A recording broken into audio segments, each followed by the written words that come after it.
Good evening and welcome to Tucker Carlson Tonight. The top down, your foot on the gas, the wind in your hair. Driving is American as, well, nothing actually is more American than driving. It's our birthright. It's both a joy and a necessity when your country spans a continent. But is it about to end abruptly? Driverless cars are coming, maybe sooner than we think they are. And what are the ramifications exactly? And by the way, what happens to the millions of Americans who drive cars and trucks for a living? There are at least 4 million of them. Joining us now is one of the foremost experts on this subject, Hod Lipson. He's a roboticist, a mechanical engineering professor at Columbia in New York, and the author of Driverless, Intelligent Cars and the Road Ahead. Hod, thanks a lot for coming on. I appreciate it. I think my pleasure. This is a really interesting topic and a cool topic, and driverless cars are a marvel, I think. But I think anyone who ponders it for a minute starts to feel concerned for the millions of Americans who drive for a living. So what will happen to them?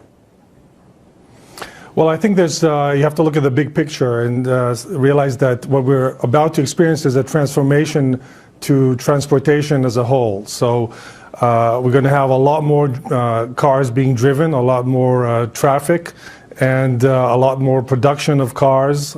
So the industry as a whole is going to grow in a big way.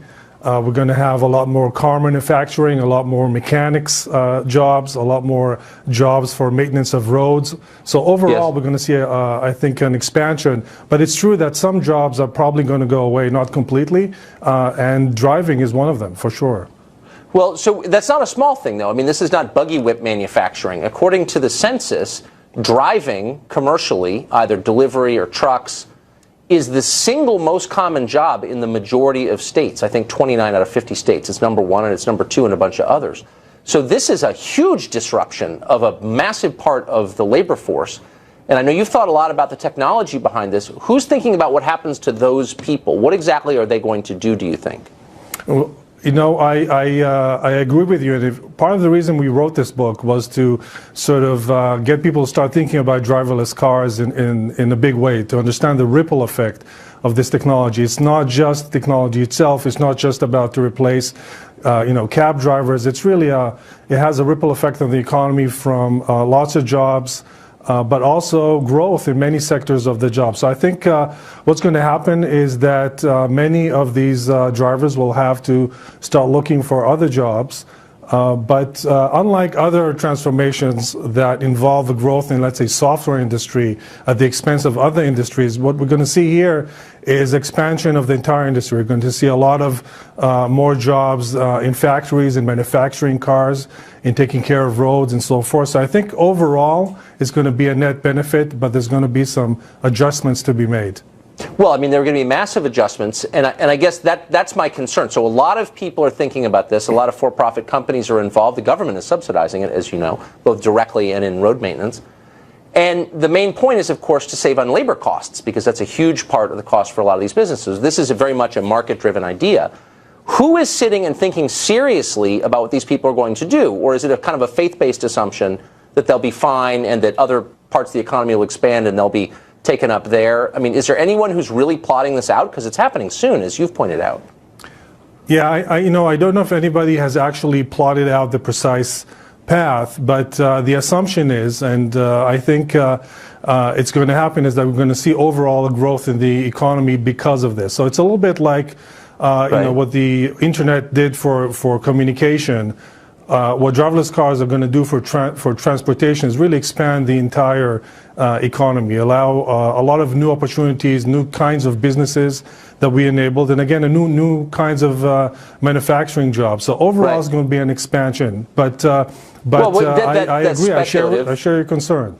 Well, it might actually do what the internet did for bookstores, which just destroy them forever. And, there's an upside, of course, also. The problem is it's not just any 4 million people, and that's at the very low end because there are lots of ancillary businesses attached to driving, as you well know. But it's high school educated men in rural areas. So if you look at the states where driving is the biggest occupation, they tend to be far from our economic centers. So there are already places with high unemployment, especially among men. Women work at the schools, the hospitals, but the men don't have a lot of full-time work other than driving. And that causes massive social dislocation. You wind up a lot of people on disability, a lot of people on unemployment. I mean, there are going to be social ramifications. Again, I just ask you the same question a third time. Who's thinking about that? Yeah, so right now I don't have a good answer. And again, this is why we wrote the book, is to sort of basically highlight this issue. It's coming sooner than you think. It's coming, right. It's going to happen in the next decade. And it's something that we have to start thinking about. What happens with these jobs, but also, I want to point out all the other things, the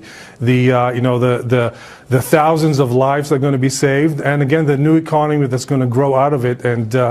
And my hope is that a lot of these drivers will find jobs that are suitable for them in these other sectors of the industry that will grow. And again, it's not just growth in the software industry where it's difficult to see how these drivers will find employment. These are growth in other industrial manufacturing sectors that I think can absorb these drivers with their skills. Well, God bless you for not telling me that they're all going to become software coders, which is the normal response from the tech community, and it's infuriatingly stupid. Thank you for acknowledging reality here. So 2 questions. So the government's subsidizing this. Why? Why would government be subsidizing what is obviously a job killer? And 2, why is this inevitable exactly? I mean, the tech companies don't own the roads. The public does. And the government could shut this down tomorrow. DOT could say no. And why shouldn't they if there's a massive social cost attached? And we don't know the consequences. You've conceded that. Right. I think it would be a bad move to shut it down, because it will happen in the rest of the world. I can tell you, I get phone calls all the time from analysts from other countries saying, what can we do to get this whole energy around driverless car to happen in our country? What does our DOT need to do to allow autonomous driving to develop in our country? So right now, it's all happening in the U.S. It's a wonderful thing because we'll be able to sort of spearhead this thing. Just like the internet happened here first, it created a transformation to the entire planet. But a lot of the big companies in this area are all here, and I think we want the same thing to happen in the U.S. when it comes to driverless cars. We want the first driverless cars to appear here. We want to have the big businesses around this evolve here, and we want to sort of lead the world in this area. So if we don't do it, somebody else will do it. Maybe not, but you can pardon my skepticism when it seems like all the benefits go to well-educated, affluent, urban elites like me, and probably you, who don't want to drive anyway, we live in cities, and kind of shafts the middle of the country, and that the pretext for this is safety, as it often is. Highway safety deaths are at the lowest point in 100 years. I mean, I graduated from high school in 1987. They were twice what they are today. We don't have driverless cars yet. The numbers are going down. So to say this is all about safety when it's really about saving businesses on labor costs, a little insulting, no?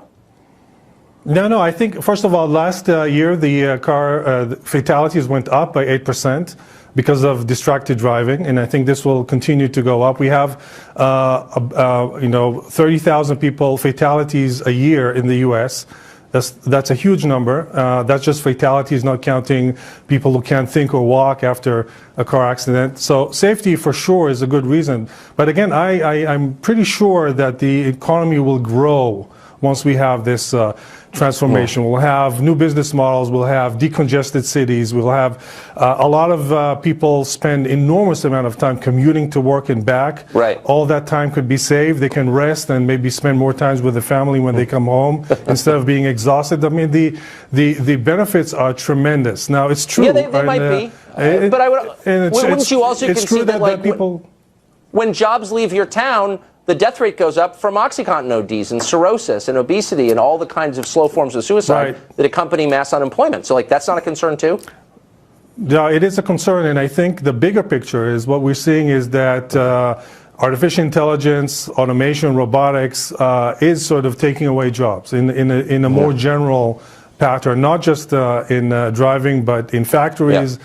And we'll see that happening more and more. So the bigger question is, what do we do balancing automation, artificial intelligence, which increase productivity per se? How do we balance that with job loss? And that's a very important question, and that's a question that we need to look at from a sort of economics point of view. You think? Because I can tell you this, that nobody in my world cares at all. And God bless you for at least raising the question, because nobody in rich person world has given it a single thought, and they really ought to. This is a very important question. Yeah, and I'm glad we're talking about it. Amen. We're out of time, unfortunately. Thanks a lot for coming on. Appreciate it. Thank you. Well, down in Mar-a-Lago, President-elect Trump has put together his communications team, but that's not the only news coming out of the transition today. A lot has happened, and of course, Peter Doocy has every last detail. He's in Palm Beach. Hey, Peter. Hey, Tucker, and the president-elect from Mar-a-Lago is already following up with one of the CEOs that he met with yesterday, using social media to tell Lockheed Martin, who he has famously complained about as constantly going over budget with government contracts, that he is ready to move on. He tweeted this earlier today. Based on the tremendous cost and cost overruns of the Lockheed Martin F-35, I have asked Boeing to price out a comparable F-18 Super Hornet. Now, remember yesterday, the Boeing CEO was there at Mar-a-Lago too. He spoke to reporters, said that Air Force One is going to cost less than Mr. Trump thought, and that was seen as a good thing. The Lockheed Martin CEO, though, who was at Mar-a-Lago, never came to the cameras. Mr. Trump spoke instead. He said he thought he may be able to get the cost of that F-35 down, but that Lockheed Martin had some good negotiators on their side, too. Another big development tonight, we now know who is going to stand at a podium in the Brady briefing room to defend the president-elect's policies and get peppered with questions by reporters every day. It's Sean Spicer, the former RNC communications head, who has worked very closely alongside the next White House Chief of Staff, Reince Priebus, at the RNC for years, which means the outsider president is about to have two veteran GOP operatives in key posts within his White House. Today, the president-elect also elevated a trio of other communications staffers to key jobs. Hope Hicks, who is almost always by the president-elect's side and worked in his personal office before the campaign was announced, is moving to Washington. Jason Miller, who joined the campaign after initially working this cycle for Ted Cruz, is going to work in a Trump White House, and so will Dan Scavino, who has been running the very popular and very visible social media accounts and will continue to work in Washington in a similar capacity. Shortly before these announcements were made, Ivanka Trump was getting berated in front of her children in the coach cabin of a commercial airliner by somebody who disagrees with her dad's policies so much that he couldn't keep it together in front of her 3 children or the young child that he was apparently holding. JetBlue kicked the aggressive air traveler off of that flight, but says that they later rebooked him on a later one. Tucker? Wow. Manners in decline. Peter, thanks a lot. Appreciate it. Well, the state of New York has decided to regulate who sleeps over at your place. A newly passed bill bans people from renting out their apartments on sites like Airbnb for fewer than 30 days. The question is why? Interests are competing. Which is the most important? Joining us now is New York State Senator Liz Krueger. She co-sponsored the bill. Senator, thanks a lot for coming on tonight. My pleasure. So I think most people kind of assume they have a right to decide who spends the night at their place. Why don't they? Well, if you're living in your own place and you want to rent out part of it, say the bedroom, or you want to sleep on the couch and rent out your bedroom, that's fine. This is the issue of renting out apartments intended for residential use to other people as quote-unquote illegal hotel rooms. Okay, but I'm sort of missing the distinction. If it's my place, if it's not my place, it's between me and the landlord, not you in the state of New York. But if it's my place, why shouldn't I be allowed to have anyone I want over on whatever terms I choose? Again, if it's a single-family home, a double-family home, fine. But if it's an apartment, it's not your place. It's the landlord who owns the place, and your neighbors have rights also. So you're not allowed to have people come and move in without your being there for less than 30 days. That's the law. That's actually been the law since 2011. Right. No, I know but sometimes it's worth reassessing why we have these laws. You know, go up the mental attic, see what's up there. You know, is it still worth having? So my sense is that the complaints are not coming from neighbors so much. That can be handled more locally than statewide, but from the hospitality industry that sees a threat from Airbnb and sites like it. They're giving a ton of money to politicians. I don't know if you've taken any money from them, but lots of others have, because they don't want competition. Right? No, actually, my complaints come from my constituents, the people who live in these buildings, the 80-year-old woman who says there are strangers with keys coming in and out of my building. I'm scared. People who say our children can't run around the hallways anymore because we don't know who's coming in and out. Landlords who say I'm trying to stop this and I can't get my arms around it. So, in fact, the complaints that drove the legislation I passed in 2010 and the complaints that drove the legislation that just passed this year, increasing fines, has been driven by real-life people living in apartments here in New York City. Well, you make an entirely fair point, I have to say. I wouldn't like that. I wouldn't like that either at all. And so, we have people who put their life savings into buying a condominium, moving their families in, and suddenly discover that somebody has set up an illegal hotel arrangement in the apartments around them. You know, there's a reason why there are different standards for hotels. Increased security, more levels of egress to come and go, higher fire standards, because there's more people coming and going. Residential buildings aren't designed for this purpose. And of course, as more and more units come off the market in a city like New York, where we're desperate for affordable housing, it's actually having the impact of raising everybody's rents and making it tougher for people who live here to find some place to live. Okay, so that's where you lost me. I have to say, you kind of convinced me on the first part. I didn't expect to be won over, but you won me over. But on the cost of living in New York City, that is a lot your fault. I mean, rent control makes apartment space more scarce than it would otherwise be. And I don't know a single person with a rent-controlled apartment in New York City who's not rich. So it's not helping the poor, and you know that because you live on the Upper East Side. No, actually, if you look at the data, first off, rent control is a very small program at this point. It's only people who've been in apartments since basically before 1974. Rent stabilized is the bigger universe. The average household in rent stabilized is earning about $32,000 a year. It's not the rich. And there's not one apartment that's been built since 1974 under rent stabilization where the landlord developer said, I want to be in the program. They don't have to be. They chose to be to get tax reductions. Okay, but you know, right, so the public's subsidizing this. But you know as well as I know the neighborhood you live in. You know affluent people who live in rent-controlled or rent-stabilized apartments. You know, I know you do, because everybody does in New York City. And that's totally unfair, and it does make everyone else's rent go up. And so why not get rid of that? Because it doesn't help. It's a separate question than the Airbnb question. It is a separate question, but you raise scarcity. Fair enough. So, and scarcity has lots of answers and solutions.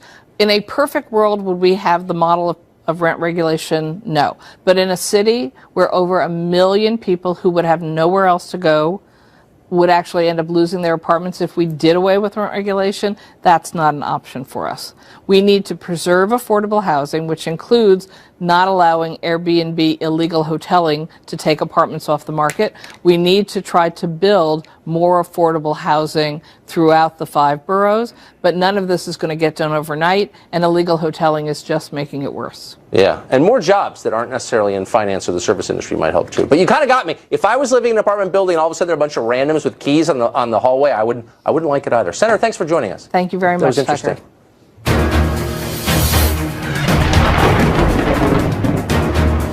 Now it's time for Twitter Storm, the nightly forecast of social media's most intense weather patterns. It was a stormy day on Twitter today. Ivanka Trump got it off to a rough start. She showed up at JFK today, the airport, and got on to a JetBlue flight flying in coach. Twitter user Matt Lasner wrote this: Ivanka and Jared flying commercial. My husband chased them down to harass them, this man wrote. Well, his husband went on to do just that. TMZ reported that he verbally berated the future first daughter in front of her kids on board the flight, in front of a whole bunch of people. So Twitter had mixed reactions, according to political party, not surprisingly. Joe Matar, like to know who he is, tweeted this: I support the verbal harassment of Donald Trump, Ivanka Trump, and everyone else related to the Trump family or administration. I bet you $1,000 Joe Matar describes himself as a tolerant, open-minded person, but he reveals otherwise on Twitter. Adam Neal wrote this: Ivanka Trump flies JetBlue, ? A question that many had today. Yes, apparently she does. The recovering liberal tweeted this: liberals who are class warriors are triggered because someone like Ivanka Trump travels on a commercial airline. Let that sink in. Whoa. Like a Zen koan, meditate on that. Jeff B. wrote this: love Trump's hate. They go low, we go higher. Remember that? Ryden Daniel tweeted, I'm a liberal, and what happened to Ivanka Trump is disgusting. She is not her father. Don't harass random people. Yeah, get that tattooed on your arm, Joe Matar. Mesmer wrote this: Ivanka Trump, please put Matt Lasner and his lunatic husband on the no-fly list. They don't know how to behave in public. Tom Shattuck wrote, Matt Lasner proud of himself for accosting a mom with her kids. Fascist left exposing itself. And finally, Bill wrote, as Matt Lasner, I thought the GOP was waging a war on women, but I guess it's the intolerant liberals like you. Ha ha ha. By the way, TMZ reports that Ivanka landed in San Francisco, switched over to a private plane. Apparently it was prearranged, had nothing to do with the incident on JetBlue. That's tonight's Twitter Storm. Coming up next, did the CNN anchor help make a racially divisive hoax go viral on the internet? It certainly looks that way. We're going to have details coming up. Also, the suspect in the Berlin Christmas market massacre is still at large, on the run. Americans fear a similar attack could happen here. How did this happen? Sebastian Gorka has some answers. Up next.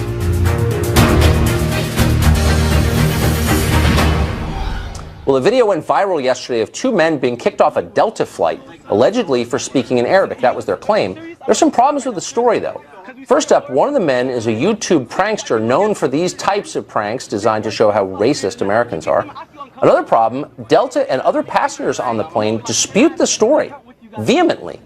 As we noted, that video went everywhere on the internet yesterday and was swallowed whole by virtually everyone in the press because it confirmed their suspicions that America, outside of Washington, New York, and LA, is racist and retrograde, but partly because CNN media critic Brian Stelter retweeted it without checking to see if it was true. Joining us now is Joe Concha. He's a media reporter at The Hill newspaper, and he's been following this since the beginning. So, Joe, I was a little confused by this because I'm familiar with who Brian Stelter is. I've known him since he was in college, actually. And he's the guy always jumping up and down about how other news organizations are irresponsible, and before you tweet something out, you ought to check and double check. That's journalism, double checking to make certain it's true. He seems like he had a hand in disseminating a hoax. I'll have to correct you there, Tucker. Actually, the quote is on one of his shows a couple of weeks ago, "We need a new rule for the web. Triple check before you share." Now, if you do a 10-second Google search on who Adam Saleh is, this prankster that you just outlined, it would show that he does this sort of thing. He's a professional hoaxer, and he's done this with airlines before. So the source is already highly questionable. And when somebody like Brian Stelter sends out that sort of video, shares it without context as to who this person is, it gives the story legs, it gives it legitimacy, it helps it go viral more, and most importantly, it basically is hurting American businesses because trending on Twitter yesterday, Tucker, was boycott Delta. You had celebrities like Olivia Wilde saying, never fly this airline again. So, you know, I've never quoted Winston Churchill on a cable news show before. I'm about to do it now. He said that a lie can go halfway around the world before the truth even gets its pants on. So by Stelter sending this out, even if the story is debunked, it's impossible to put the toothpaste back in the tube. This has already hurt Delta, maybe irreparably. Well, and by the way, I mean, this is, if you had just, as you noted, just check this guy for 1 second on Google, it really was like Tawana Brawley accusing you of assault. I mean, maybe it's true, but the source is so discredited that you would never retweet it. By the way, let's put up, in case our viewers haven't seen it, it's a performance from Brian Stelter on fake news, one of his favorite topics. Here we go. Fake news has become a plague on the web, and especially on social networks like Facebook. There are so many unreliable sources about this election. So we need a new rule for the web. Triple check before you share. So this is the guy who told us that there were hundreds of swastikas being painted on buildings after Trump got elected. This is a guy who spent a year flacking for Hillary Clinton. I was convinced he wanted to be her press secretary. How does he get, and that's fine, he's got a political point of view, he's a progressive, he's an activist. How does he get to pose as a media critic on a purportedly nonpartisan news station? Yeah, let me give you that quote first, Tucker, because I found it remarkable. He said about Trump supporters 6 days after Trump was elected, "We are seeing hundreds of swastikas, hundreds. Racist language, harassment, or in some cases, assault or bullying across the country." Now, this has been disproven completely. No one can verify anything around hundreds of swastikas or hundreds of people getting beaten around the country. Did Brian Stelter apologize? No. Did he retract? No. Was there any accountability from management? No. You have inmates running the asylum, and that's the problem here. So, you know, I say a New Year's resolution, Tucker. Basically, journalists that purport to be straight news reporters, like you had Kurt Eichenwald on last week, you proved him to be an advocate. Brian Stelter should do the same thing, change the name of his show on Sundays from Reliable Sources to Countdown with Brian Stelter and say our mission is to call out conservative media bias while taking on Trump at every turn, and people will respect the fact that he is being transparent. That's exactly right. It wouldn't bother me. It's like NPR. If they would just stop pretending to be unbiased, I'd probably listen to it because at least it's honest. Last quick question. CNN has not responded. I mean, this seems like the irony of a guy who decries fake news, disseminating fake news. But have they retracted his tweet? Have they apologized for it? Have they corrected the record at all? You can go on Twitter right now to Brian Stelter's account, and you will see that tweet is still up, doing damage. People are still retweeting it out, and Stelter is standing by it, saying that he was only trying to point out the virality, how viral it was going. But again, he didn't provide any context around that tweet, and that does damage to Delta Airlines, and that's why fake news in this context is dangerous. It hurts American business, Tucker. That's a good point. Thanks a lot, Joe. I appreciate it. Joining us now, the singers and the songwriters you just saw, the ones who wrote that updated version, Lydia Liza and Josiah Lemansky. Lydia, Josiah, thanks a lot for joining us. Tucker. Hey, Yeah, thank you for having great us. voices, and I listened to your song about 5 times. You're obviously really talented. What was wrong with the original version? Why not just sing that? It seems a little better to me. Why didn't you? Yeah, the original version, we don't, I mean, it's fine. We do like the original version as well.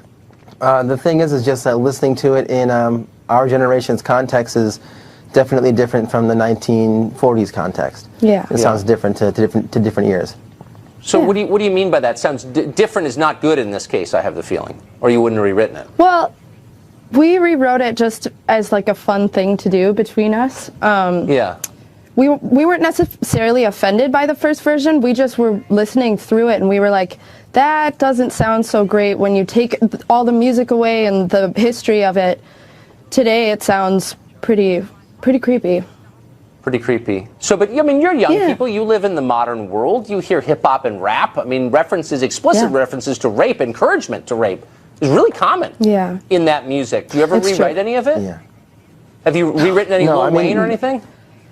No, and we're completely aware of that too. Yeah. But again, it wasn't necessarily like an attack on anything. Yeah. It was more just fun, and it seemed contextual because it's Christmas time and the song was on the radio a lot. And you know, we don't agree with those types of lyrics at all in other songs like that. We don't condemn that at all. But I guess we weren't really out to change the whole world on this. Yeah, or get rid of the original at all. We just wanted to update it to new ears. We did it on purpose. I mean, we were trying to be like militant and funny about it. It was, especially the part where he says you reserve the right to say no twice. Yeah, we realized no one's going to say that in a regular conversation, and we know that. But what do I know? I'm 47. that would be weird. Yeah, but does it seem like we're in the middle? I mean, it's always important, I think, to remember that we're in an era, no matter where we're living or when, we're in a moment, and that maybe our current moment is a moral panic of a sort, where people are very easily offended, and a Twitter, and there's a lot of pearl clutching going on about this or that offensive statement. Yeah. Do you feel that way? Do you notice that? Yeah, I totally agree with you on that. In the PC cops kind of stuff, like that really is going on right now, and people are offended because we're trying to have so many conversations at once with like the oversaturation of media and stuff. So it's hard to focus on one thing at a time, and so everybody gets upset about a lot of things at once because there's a ton to be upset about. Yeah, a lot of information. Yeah. So what do you think? I mean, all kinds of traditional children's songs, if you look at them through the lens that a lot of people are looking at this song through, it's easy to get offended. I mean, Yankee Doodle Dandy has a line in there about "with the girls be handy." Is that adding to rape culture, do you think? Or Mary Had a Little Lamb, is that insensitive, do you think, to the animal rights people? Does it feel that way? You know, I wouldn't necessarily say that that's, you know, offensive or that's promoting rape, but I think it can't hurt to just update it. I mean, you know, just update it to a different song if you want to. Let's just kind of have some fun with it. Yeah. So like Yankee Doodle got the girl's consent before getting handy with her, sort of thing? No, not necessarily, but I mean, it's you know, kids, everyone's afraid of what the kids are listening to, and they want to make sure that they're listening to good, wholesome stuff, and sometimes it can be taken differently than how other kids take it. So making one updated version as just an example of, you know, a good example of a respectful conversation, or the correct way to do something couldn't necessarily hurt. Yeah. You're familiar with the song Frere Jacques, right? Yeah. You know, Frere Jacques. I mean, there's a line in there where he's asleep and the morning bells are ringing and he doesn't wake up, and I'm feeling like, well, maybe that's a little insensitive to narcoleptics. Does that feel that way to you at all? That was really funny. No. Okay, good. Just a test. I just want to see we're on the same page. I love it. It's great to see you. And as much as I'm making fun of this, because I think it needs to be made fun of, you're obviously really talented, and I appreciate your coming on. Thank you so much, Tucker. Thanks, Tucker. We really appreciate Thanks. Well, the Berlin terror attack is causing new terror fears here in the U.S., so what is being done to keep us safe, and what did the Germans do wrong, if anything? That's next.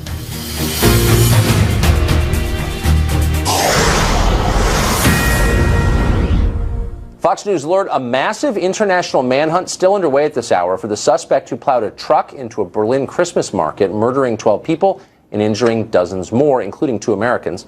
The suspect is a 24-year-old Tunisian who was known to U.S. intelligence agencies, reportedly was on the American no-fly list.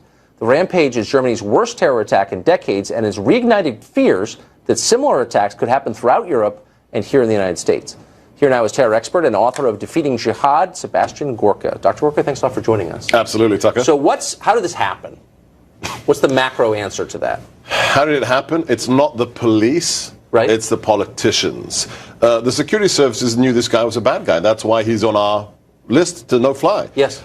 He was convicted of arson in Italy, spent 4 years in prison. He has a record for assault. He is known to be associated with ISIS. There's some statements he's made. There is sympathy towards jihadi ideology. And this guy was meant to be deported from Germany. But the Tunisians, where he came from, said, no, we don't want him. You can keep him. So the political decision was he is to be released. Well, this happens in the United States all the time, where we attempt to deport someone and the country of origin says, no thanks, we're not interested either, and the person remains here. So, I mean, at some point there's going to be a political backlash to this, right? Nobody thinks this is the last terror attack that's going to take place in Germany. There has to be some kind of response. The politicians have to pay the price for this. This is going to happen again and again and again. Remember, we've had Nice, we've had Brussels, we've had Paris twice. Just now there's breaking news in Australia. They foiled the largest plot in Australia planned for Christmas Day. This war is global, it's America, it's international, and it is going to increase. But if you let people into your country who hate you, why would you be surprised when they act against you? And why do our elites think that statement is so controversial and offensive? The question is, do you allow ideology to trump national security? And that's what these politicians have said, right? Multiculturalism is more important than being safe when you go to the Christmas market in Berlin. That's really what they're saying.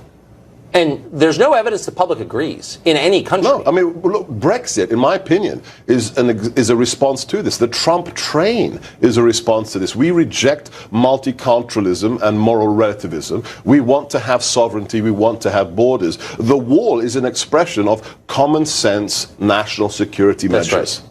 So just to be clear, there's a distinction between multiculturalism, which is unsustainable, lots of cultures at war with each other, and a multi-ethnic society, which is entirely absolutely great, American. Right, exactly. Correct. But the idea that we have to sit and allow people to come in who hate our culture and we're not allowed to say anything about it, is that a new idea? Tolerance of intolerance is suicide for a nation. Right? Yes. Either a nation, the word nation means something and has content, or it doesn't. And if it doesn't, you let everybody in, including those who wish to destroy what you historically stood for. Because Europe has lost this battle, really. I mean, this is why Brexit occurred. What does Europe stand for today? Does it stand for Christendom? Does it stand for Western civilization? I'd probably say probably not. Interesting. So there was another, apparently, plot foiled in Australia. Tell us the scope of that. Yeah, so the Prime Minister just made an announcement very recently. He used the interesting phrase, a multimodal attack. So probably synchronized different methods of violence were plotted, multiple arrests, different, an Egyptian and other national, Lebanese, 4 Lebanese, 1 Egyptian as well. And they have stated this is the largest plot they have intercepted in Australia since 9/11. And it was plotted for Christmas Day. For Christmas Day, Tucker. Are authorities here concerned? Absolutely. They have to be. Why? Look at in the UK, in Europe, we now have armed police with automatic weapons protecting creches, nativity scenes. What does that tell you? Whether or not we like it, this is a religious war. Why? Because at least one side of it has declared war on a religion, Christianity. Yes. ISIS, on its recent issue of Dabiq, their magazine, their English jihadi magazine, called that issue Break the Cross, and they had a photograph of a jihadi on top of a church pulling down the cross off the roof. It doesn't get more explicit than that. No, it really doesn't. Ask any of the Israelis who've recently moved from France. Whether they think it's a religious war. And of course they know it is, which is why they left. Dr. Gorka, thanks a lot for coming on. Merry Christmas. Great to see you. Thanks. Thank you.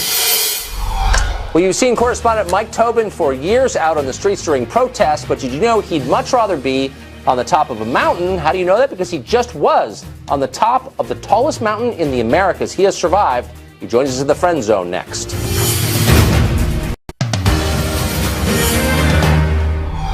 Time now for the Friend Zone, where we invite our friends within the building here at Fox onto the show. Tonight we're joined by Mike Tobin, someone you have watched for years on television.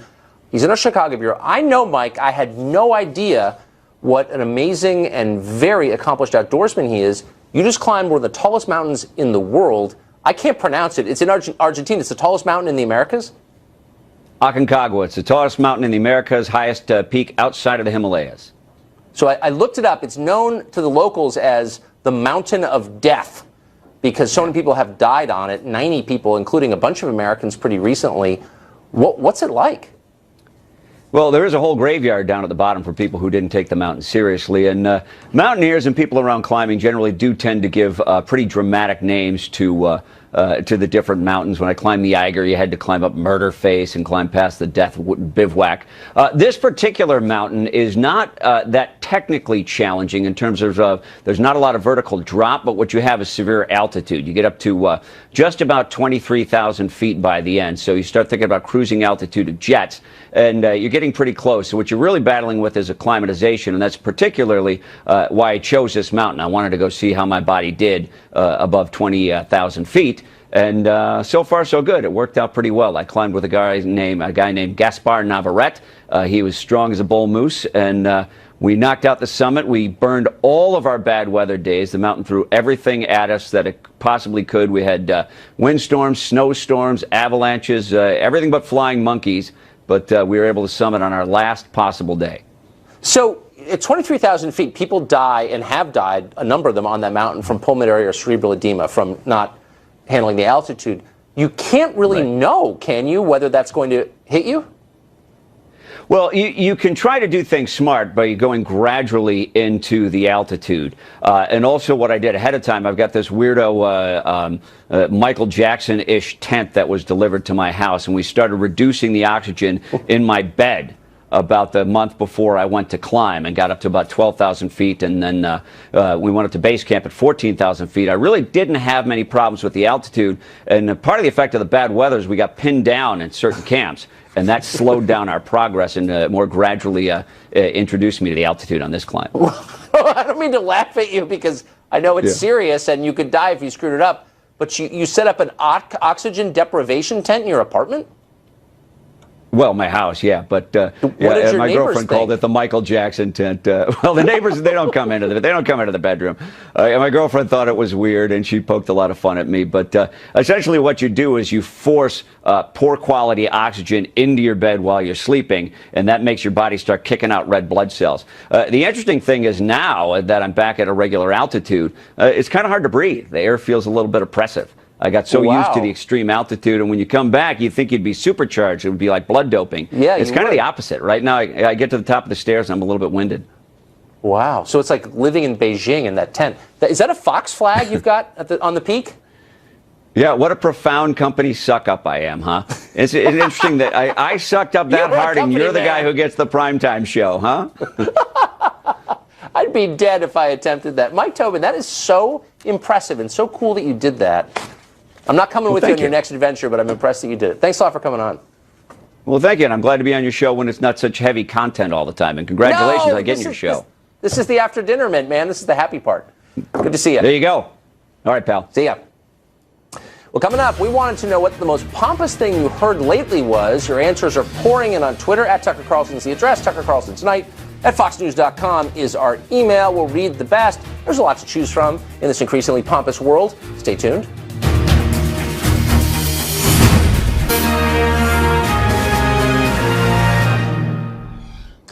And now, today in Pomposity, we ask, what is the most pompous, meaning lack of self-awareness, puffed up, silly thing you've heard today? There's a lot to choose from.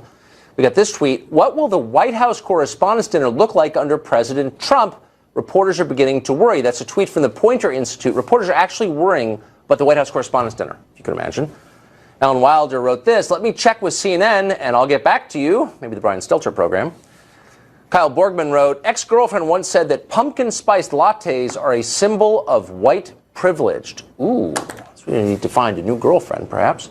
Gret Stan wrote, anything that came out of Keith Olbermann's Twitter mouth, hands down. That is true. He's the king of that. And finally, Joseph Herbert tweeted this, Obama talking about his record and his legacy, both of which, you will not be surprised to know, he gives an A. Well, tomorrow, as you choose the news, tweet an important story to us at Tucker Carlson or email us, and we'll put it on the air. That's about it for us tonight. Tune in every night at 7 for the show that is the sworn enemy of lying, pomposity, smugness, and groupthink. Don't forget to DVR us. You can.